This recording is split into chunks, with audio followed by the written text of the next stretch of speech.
Good afternoon, disciples. We're going for 3-in-1. 3 chapters, 1 day.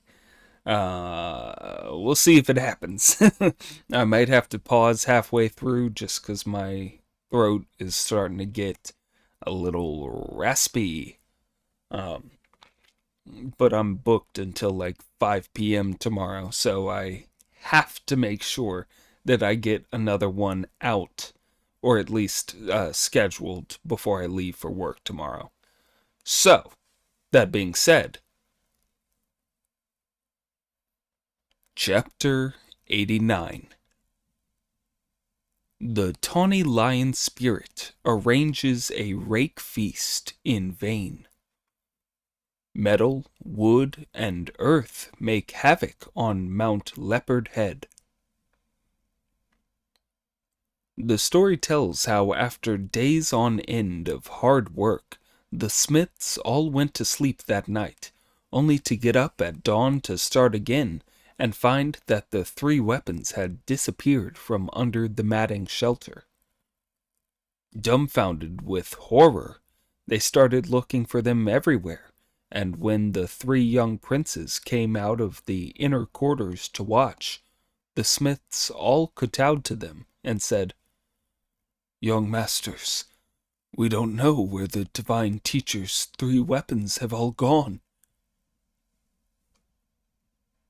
When the young princes heard this news, they trembled and said, "We expect our masters put them away last night." Rushing to the gauze pavilion, they found the white horse still tethered in the walkway and could not help shouting, "Teachers, are you still asleep?" "We're up," Friar Sand replied, and opened the door of their room to let the young princes in. When they saw that the weapons were not there, they asked with alarm, "Masters, have you put your weapons away?" "No," replied Monkey, springing up. "The 3 weapons disappeared during the night," the princes explained. "Is my rake still there?" Pig asked as he scrambled to his feet. "When we came out a moment ago, we saw everyone searching for them," the princes replied. "When they couldn't find them, we wondered if you had put them away, which is why we came to ask. As your treasures can shrink or grow, we wonder if you've hidden them about yourselves to play a trick on us." "Honestly, we haven't," said Monkey. "Let's all join the search." When they went to the matting shelter in the yard and could see that there really was no sign of the weapons, Pig said, "You Smiths must have stolen them. Bring 'em out at once. Do it right now or I'll kill you. I'll kill you, I say." The Smiths kowtowed desperately and said with tears pouring down their faces, "Your lordships, we went to sleep last night because we'd been working so hard for days on end. When we got up this morning, they'd gone. We're only ordinary mortals. We could never have moved them. Spare our lives, your lordships, spare our lives." Monkey said with bitter regret, "It's our fault. After we'd shown them what they look like to copy, we should have kept them on us instead of leaving them lying there. I suppose our treasure's glowing clouds and light must have alerted some monster who came and stole them during the night." "Nonsense, brother," Pig replied. "This is a peaceful, orderly sort of place, not somewhere in the wilds or the mountains. No monsters could possibly have come here. I'm sure it was those evil Smiths who stole our weapons. They could tell they were treasures from the light shining from them. They must have left the palace last night and got a whole gang together to carry or drag them out. Bring 'em here. I'm going to hit them. The smiths kowtowed and swore to their innocence for all they were worth. Amid all this commotion, the senior prince came out, and when he asked what had happened, the color drained from his face too. After muttering to himself in a low voice for a while, he said, "Divine teachers, your weapons were not mere mortals' ones.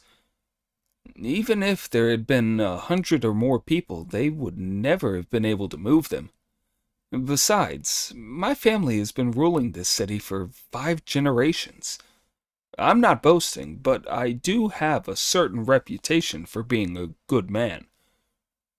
The soldiers, civilians, and artisans who live here fear my laws, and I am certain that they could never have had so wicked an idea.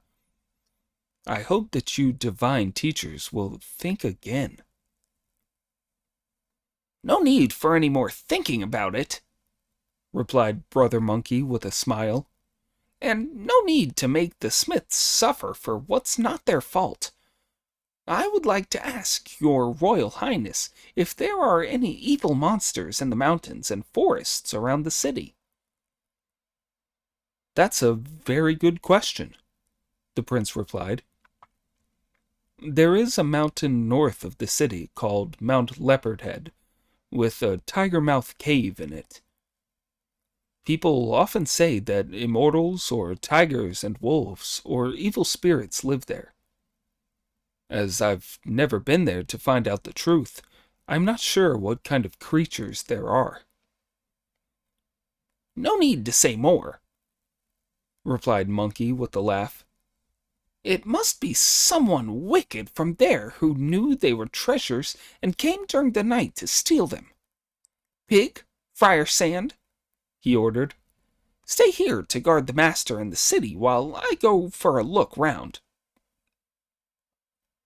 He then told the smiths to keep the furnace burning and carry on forging the new weapons. The splendid Monkey King took his leave of Sanzang and whistled out of sight. Soon he was on Mount Leopardhead, which took him but an instant, as it was only 10 miles from the city.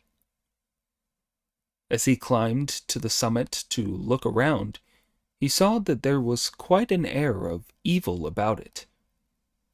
Indeed, it was a long dragon chain of hills, a mighty formation, sharp peaks thrusting into the sky, streams following fast along chasms deep. In front of the mountain grow cushions of rare plants. Behind the mountain, strange flowers from brocade. Tall pine and ancient cypress, old trees and fine bamboo. Crows and magpies sing as they fly. Cranes call and gibbons scream. Below the beetling scar, David's deer go in twos. In front of the sheer rock face are pairs of badgers and foxes. Dragons from afar emerge briefly from the waters of the twisting, winding stream that runs deep under the ground. This ridge runs right to the edge of Yuhua, a place of beauty for 1,000 ages. Just as he was surveying the scene, Monkey heard voices on the other side of the mountain, turned quickly round to look, and saw a couple of wolf-headed ogres climbing towards the northwest and talking loudly as they went. "They must be monsters patrolling the mountain," Monkey guessed. "I'm going to listen to what they have to say." Making magic with his hands and saying the words of a spell, Monkey shook himself, turned into a butterfly, spread his wings, and fluttered after them. It was a very lifelike transformation.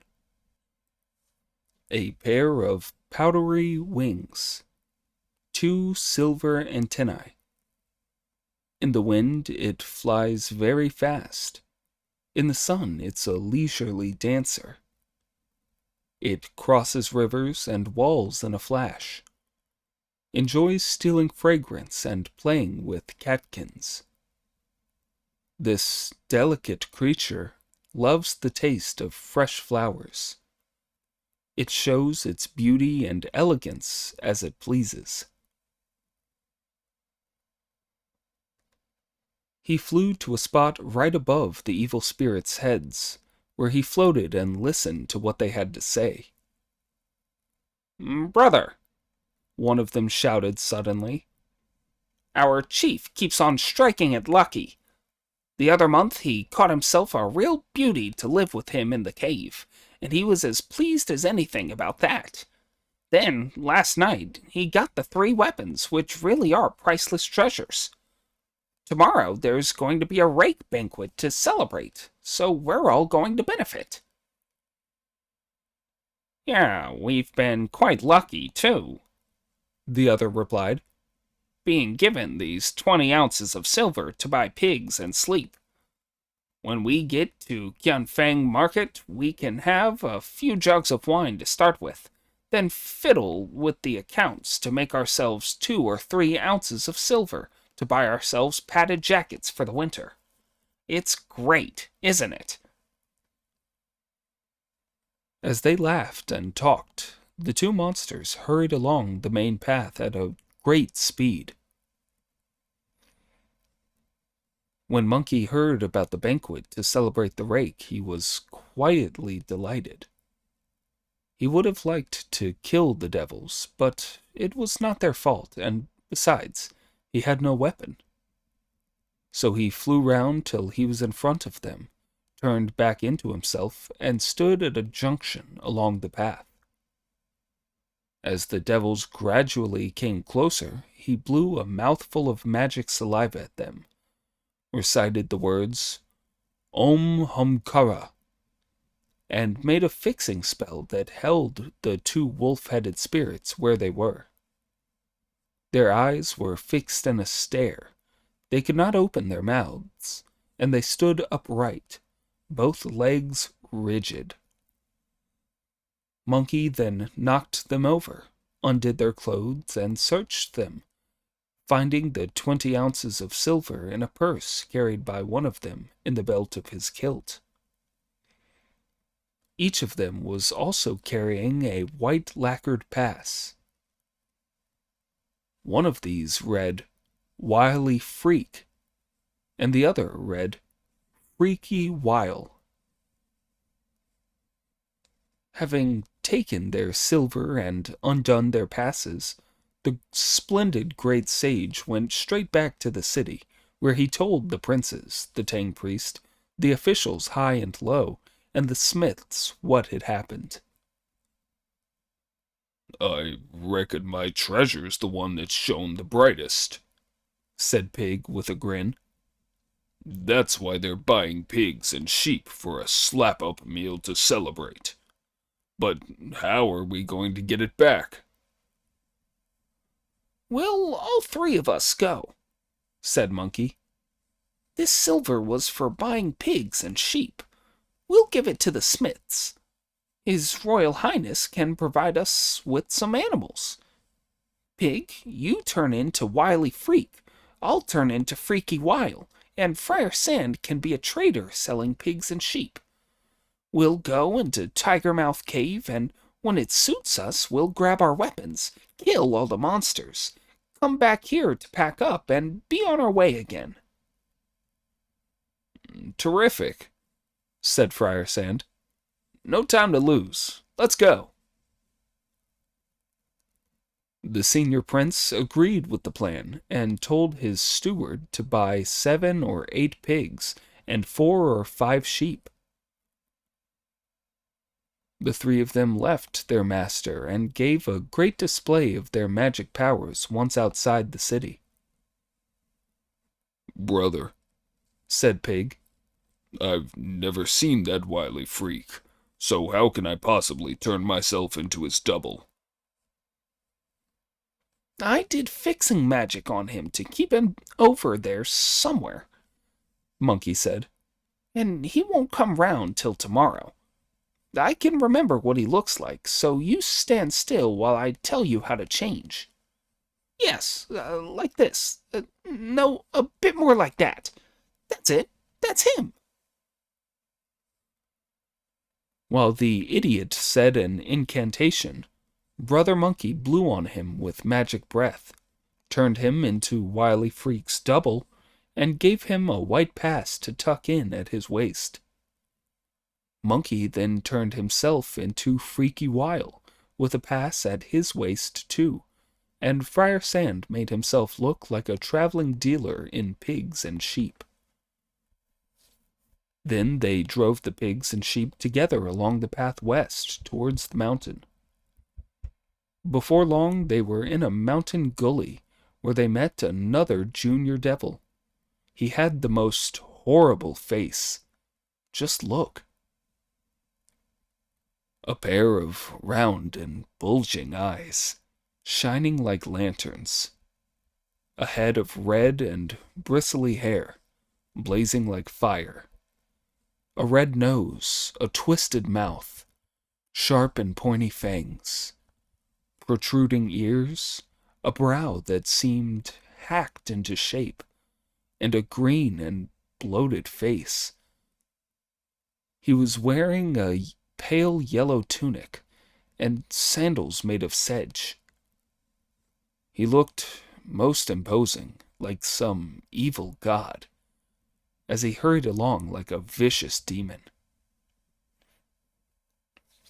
This devil was carrying a colored lacquer invitation box under his left arm as he greeted Monkey and the other two with the call of, "Freaky Wile, good to see you both. Did you buy us some pigs and sheep?" "Can't you see we're driving them along?" Monkey replied. "Who's this gentleman?" the devil asked, looking at Friar Sand. "He's the dealer in pigs and sheep," Monkey replied. "We still owe him a couple of ounces of silver, so we're taking him home with us to fetch it. Where are you going?" "To Bamboo Mountain to invite his Senior Majesty to the feast tomorrow morning," the devil said. Taking his cue from the devil's tone of voice, Monkey then asked, "How many guests will there be altogether?" "His Senior Majesty will take the place of honor," the devil replied. "And with our own king, chiefs, and the rest of them, there'll be over 40. As they were talking, Pig called, "Get a move on. The pigs and sheep are going everywhere." "You go and invite them while I get a look at that invitation," Monkey said, and as the devil regarded him as one of their own kind, he opened the box, took out the invitation, and handed it to Monkey. This is what Monkey read when he unfolded it. "A banquet is being given tomorrow morning to celebrate the capture of the rake, and if you will condescend to cross the mountain, honored ancestor, primal sage of ninefold numinosity, I will be deeply grateful. With 100 kataos, your grandson, Tawny Lion." When Monkey had read it, he handed it back to the devil, who returned it to its case and carried on towards the southeast. "Brother," Friar Sand asked, "what did it say on the invitation?" "It was an invitation to the rake banquet," Monkey replied. "It was signed, with 100 kataos, your grandson, Tawny Lion. And the invitation was being sent to the primal sage of ninefold numinosity." "Tawny Lion must be a golden-haired lion who's become a spirit," said Friar Sand with a smile. "But I wonder who the primal sage of ninefold numinosity is." Pig's reaction was to laugh and say, "He's mine." "Why should he necessarily be yours?" Monkey asked. "There's an old saying that goes, 'A mangy old sow can put a golden lion to flight,'" Pig replied. "That's why I know he's mine." As they talked and laughed, the three of them drove the pigs and sheep along till they could see the gates of Tigermouth Cave. Outside the gates there were green mountains all around, ranges forming a mighty wall. Creepers clung to the sheer rock faces. Thorns hung down from the towering cliffs. Birdsong came from all around the woods, while flowers gave a welcome by the entrance. This cave was a match for the peach blossom spring, a place to avoid the troubles of the world. As they came closer to the mouth of the cave, they saw a crowd of evil spirits of every age and kind playing under the blossoming trees, and when they heard Pig's shouts of "Hey! Hey!" as he drove the pigs and sheep, they all came out to meet him. The pigs and sheep were caught and trussed up. The noise had by now disturbed the Demon King inside, who came out with 10 or more junior demons to ask, "Are you two back? How many animals did you buy?" 8 pigs and 7 sheep, 15 altogether," Monkey replied. "The pigs cost 16 ounces of silver, and the sheep 9. We were only given 20 ounces, so we still owe 5. This is the dealer who's come with us for the silver." "Fetch the 5 ounces of silver, little ones," the Demon King ordered on hearing this, "and send him on his way." "But the dealer hasn't only come to get his silver," Monkey replied. "He's come to see the banquet, too." "What nerve, Freaky Wile," said the furious demon abusively. "You were sent off to buy things, not to talk about banquets." "As you've got those amazingly fine treasures, my lord," Pig said, stepping forward. "What's the harm in letting him have a look?" "Damn you too, wily freak," said the demon with an angry snort. "I got these treasures from the inside of Yuhua. If this stranger sees them and talks about them in the city, the word will get around and the prince will come to demand them. What will we do then?" "My lord," Monkey replied, "this dealer comes from the other side of Qianfeng Market. That's a long way from the city, and he's not a city man either, so where would he go telling tales? Besides, he's hungry, and the 2 of us haven't eaten. If there's any food and liquor in the place, why don't we give him some before sending him on his way?" Before he could finish speaking, a junior devil came out with 5 ounces of silver that he gave to Monkey, who in turn handed it to Friar Sand with the words, "Take your silver, stranger, then come round to the back for something to eat with us." Taking his courage in his hands, Friar Sand went into the cave with Pig and Monkey. When they reached the second hall inside, they saw on a table in the middle of it the 9-toothed rake, set up in all its dazzling brightness to receive offerings. At the eastern end of the table was lent the gold-banded cudgel, and at the western end the demon-quelling staff. "Stranger," said the demon king who was following them in, "that's the rake shining so brightly in the middle.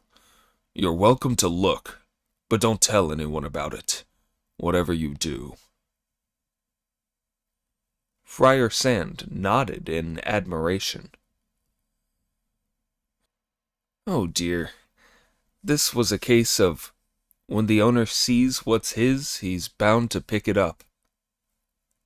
Pig had always been a rough customer, and once he saw his rake, he was not going to talk about the facts of the case, but charged over, pulled it down, and swung it around as he turned back into himself.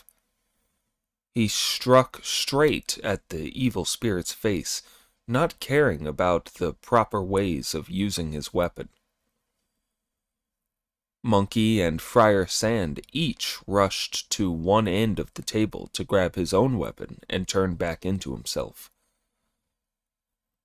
As the three brothers started lashing out wildly, the Demon King had to get out of their way in a hurry, go round the back and fetch his four-bright halberd with its long handle and sharp-pointed butt.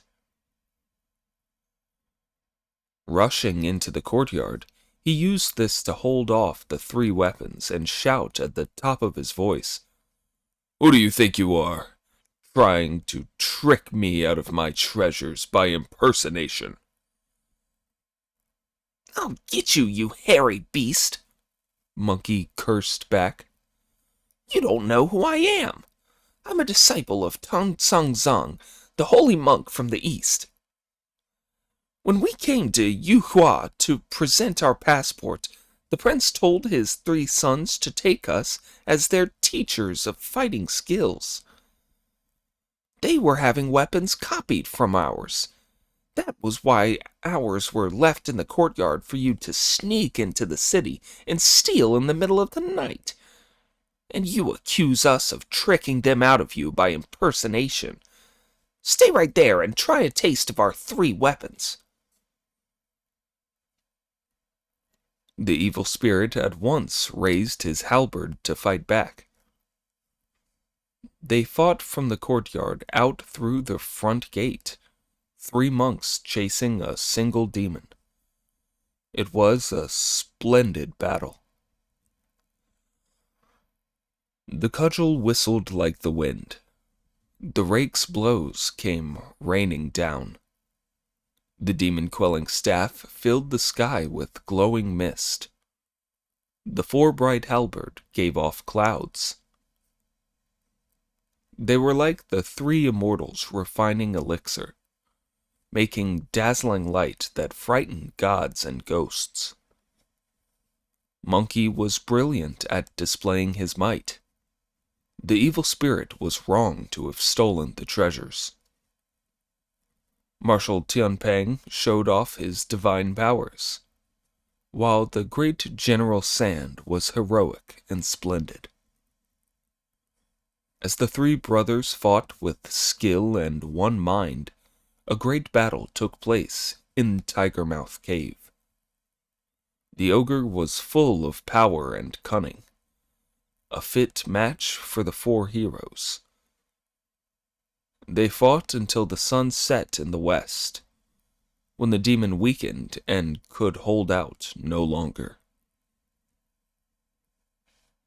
After their long fight on Mount Leopardhead, the evil spirit shouted at Friar Sand, "Watch this halberd!" As Friar Sand fell back to dodge the evil blow, the spirit escaped through the opening he left and fled by wind to the Sun quarter to the southeast. Pig started rushing after him to catch him, but Monkey said, "Let him go. As the old saying goes, never chase a desperate robber. Let's leave him nothing to come back to." Pig agreed, and the three of them went back to the entrance of the cave, where they killed all the 100 and more evil spirits, great and small. It turned out that they were all really tigers, wolves, tiger cats, leopards, red deer, and goats. Monkey used one of his powers to bring all the valuables and fabrics, as well as the bodies of all the animals they had killed, the pigs and the sheep, out of the cave. Friar Sand used some dry wood he found to start a fire that Pig fanned with both his ears. The cave was soon burnt out, and they took what they had brought with them back to the city.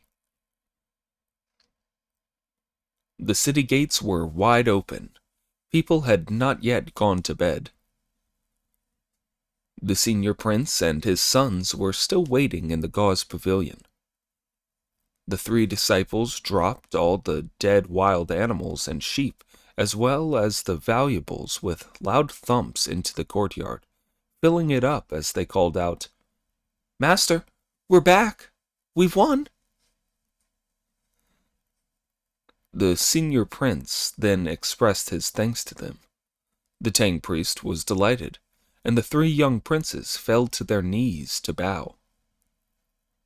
"Don't thank us," Friar Sand said, helping them to their feet. "Come and see what we've got." "Where are they from?" the senior prince asked. "The tigers, wolves, tiger cats, leopards, red deer, and goats were all monsters that made themselves into spirits. When we got our weapons back, we fought our way out through the gates. Their demon king is a golden-haired lion who fights with a 4-bright halberd. He battled it out with us till nightfall, then ran away to the southeast. Instead of chasing him, we made sure he'd have nowhere to come back to by killing all these devils and bringing back all his things." This news both delighted and alarmed the senior prince. He was delighted at their triumphant return, worried that the demon would seek his revenge later. "Don't worry, your royal highness," said Monkey. "I've thought about it very carefully, and I'll deal with it properly. I promise to exterminate the demons completely before we go. We'll definitely not leave you with trouble that'll come back later. When we went there at noon, we ran into a little green-faced, red-haired devil who was carrying an invitation. What it said on it was, 'A banquet is being given tomorrow morning to celebrate the capture of the rake, and if you will condescend to cross the mountain, honored ancestor, primal sage of ninefold numinosity, I will be deeply grateful.' It was signed, 'With 100 Kataos, your grandson, Tawny Lion.' When the evil spirit was defeated just now, he must have gone to have a word with his grandfather. They're bound to come looking for us to get their revenge tomorrow morning, and when that happens, I'll wipe them all out for you." The senior prince thanked him and had supper arranged. When master and disciples had eaten, everybody went to bed. The story now tells of how the evil spirit really did head southeast to Bamboo Mountain, in which there was a cave called the Nine-Bend Twisty Cave, where the evil spirit's grandfather, the primal sage of ninefold numinosity, lived. That night the demon did not stop treading the wind until he reached the cave's entrance in the last watch. When he knocked on the gates and went in, a junior devil greeted him with the words, "Your Majesty Greenface brought the invitation last night, and the old gentleman invited him to stay till this morning to go to your rake banquet with him. Why have you come here so early to invite him yourself?" I hate to say it, the evil spirit replied, but the banquet is off. As they were talking, Greenface came out of the inner part of the cave to say, "What are you doing here, Your Majesty?" "As soon as his senior majesty's up, he's coming to the celebration with me." The evil spirit was so distraught that he could say nothing, but only wave his hands. A little later, the old demon got up and called for the evil spirit, who dropped his weapon and prostrated himself on the ground to kowtow, tears streaming down his cheeks. "Worthy grandson," the old demon said, "you sent me an invitation yesterday, and this morning I'm on my way to the celebration. So why have you come yourself, looking so miserable and upset?"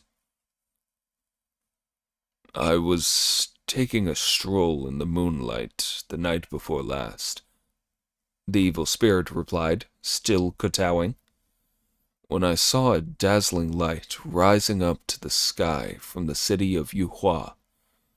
I hurried there to take a look and saw that it came from 3 weapons in the prince's palace: a 9-toothed rake with gold on it, a staff, and a gold-banded cudgel. I used my magic to take them away and decided to have a rake banquet to celebrate.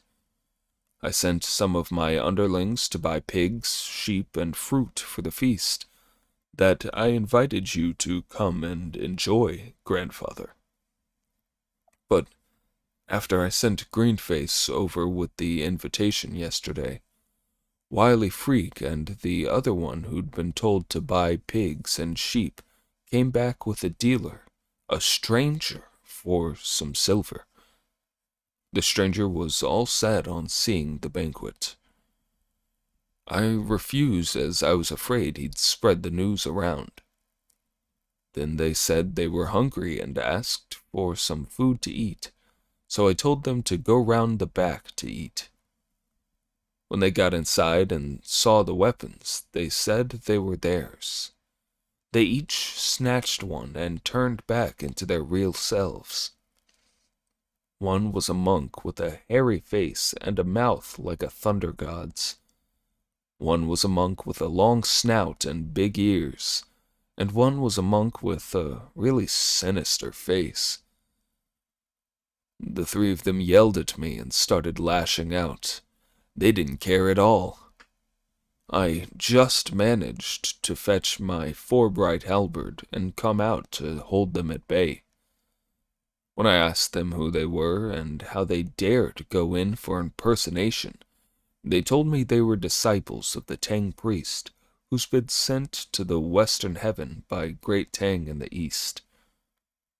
When they went to present their passport on their way through the city, the princes pressed them to stay and teach them martial arts. They said their weapons had been left in the palace yard for copies of them to be made, and that I'd stolen them. Then they went for me with great fury. I don't know what those 3 monks are called, but they're all very good fighters. As I was no match for them by myself, I had to run away and come here. If you have any love for your grandson, I beg you to lend me your arms in order to get my revenge on these monks." After a moment's silent thought, the old demon replied with a smile, "So it's them.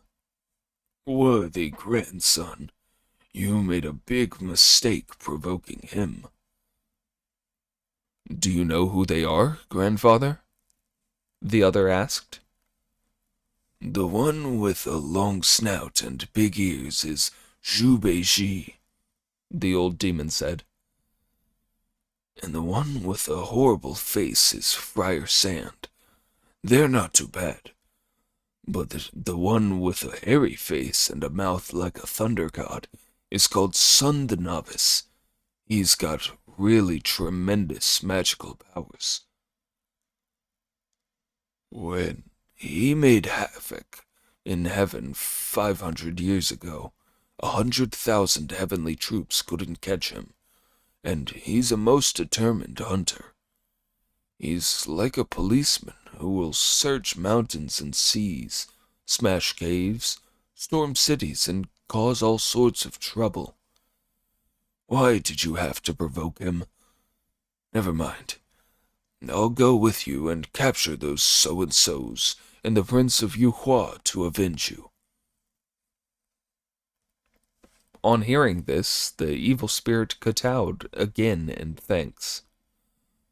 The senior demon immediately mustered his grandsons, Monkey Lion, Snowy Lion, Leo, Gryphon, Raccoon Dog Lion, and Elephant Fighter, each of whom carried a sharp weapon. With Tawny Lion leading the way, each of them set off a powerful gale that carried them straight to Mount Leopard Head, where there was an all-pervasive smell of smoke and fire, and all that could be heard was sobbing. When they looked more closely, they saw Wily Freak and Freaky Wile weeping for their lord. Are you the real Freak and Wile, or imposters?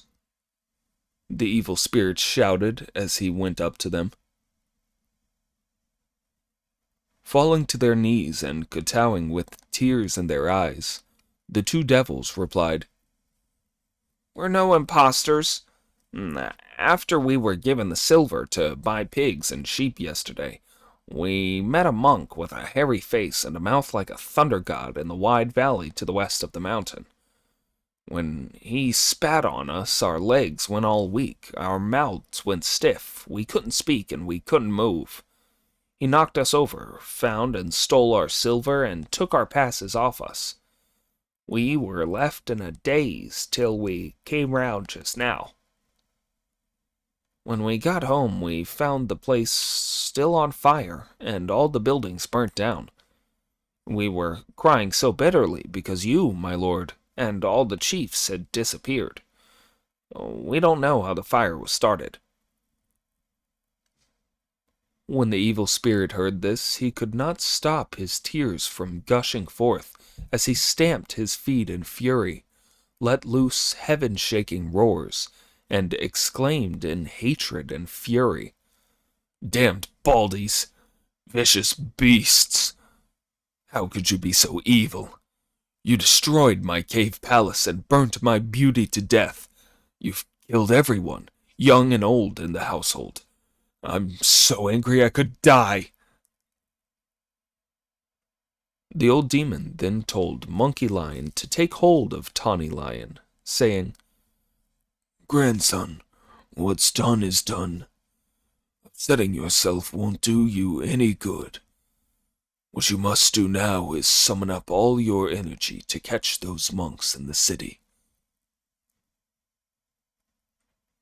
The evil spirit was still crying as he replied, "Grandfather, this mountain palace of mine wasn't built in a day. Now those damned baldies have destroyed everything. My life's not worth living." With that, he broke free and flung himself forward to smash his head against the rock face, only stopping after Snowy Lion and Monkey Lion had made great efforts to calm him. They then left the cave and all headed for the city. With a roaring wind and in a thick fog, they approached the city, so frightening all the people living outside the city wall that they abandoned their belongings and dragged or carried their children with them as they fled into the city. Once the people were all inside, the gates were shut. A report was then made to the palace that a disaster was upon them. When the prince, who was taking a vegetarian breakfast in the gauze pavilion with the Tang priest and the others, heard this report, he went out to ask about it. A whole crowd of evil spirits are heading for the city with sandstorms, flying stones, fogs, and wind. Whatever shall we do? Asked the prince, deeply alarmed. Oh, stop worrying, said Brother Monkey. Oh, stop worrying. It's the evil spirit from Tigermouth Cave who ran away when he was beaten yesterday. He went to the southeast to gang up with the primal sage of ninefold numinosity, or whatever he's called, and now he's here. We brothers are going out. Tell them to shut all the city gates and send men to hold the city wall. The prince ordered that the city gates be shut, sent men to the wall, and went with his sons and the Tang priest to inspect.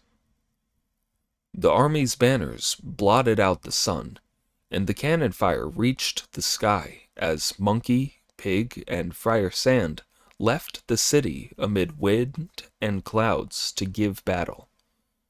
Indeed, because they were careless, the weapons were lost, which led to attacks by the devilish host. If you do not know the outcome of the battle, listen to the explanation in the next installment.